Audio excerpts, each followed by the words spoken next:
So we're trying to think of and pray for all those victims and also for the nation, because it is revealing the deep wound that the country has. As a history, as a way of living with all these racial tensions that they keep flaring, and we have not been able to address at its source. So we have to go back to the Eucharist in our best way of dealing with it.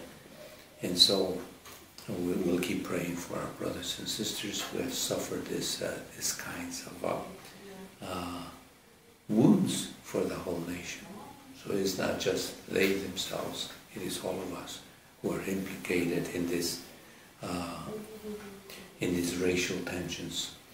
Also, we want to thank God for the new encyclical, for what a beautiful way of opening the public discourse, that it be civil, but also that it give guidance and light by giving us a framework, a moral framework, and also giving us and I'm surprised at how the world is reacting in a positive way in this whole area, instead of digging their heels on their own agenda, but rather to be open to the Holy Father's suggestion that it is not marching orders, it is not a quick solution, but rather that it be some moral guidance.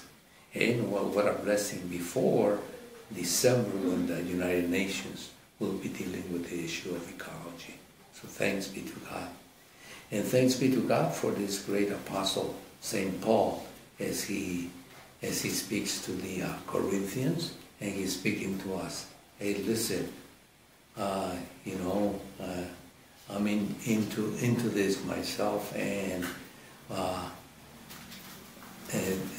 then he gives us a whole new perspective on the ministry, on the gospel. So he says, but what anyone dares to boast of, I also dare to boast. And so he gives us his great way of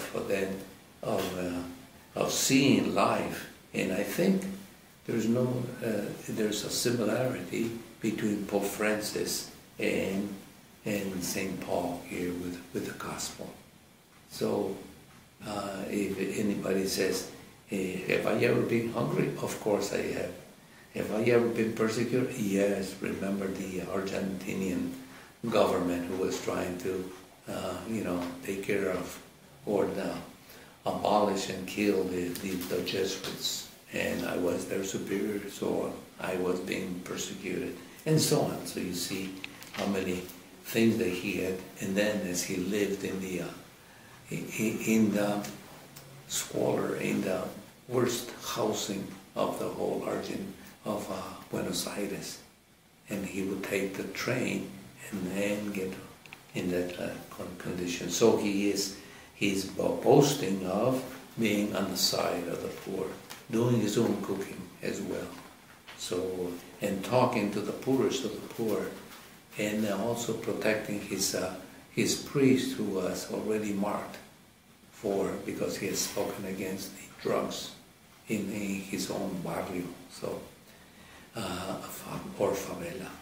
So we have here wonderful examples then of Pope Francis as well as St. Paul, who boast of their weakness, and the weakness is our strength in Jesus Christ.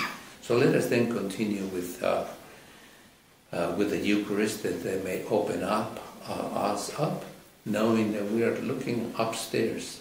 So as the Lord says, do not store up for yourselves treasures on earth, but do it up there in heaven. And He is showing us the way.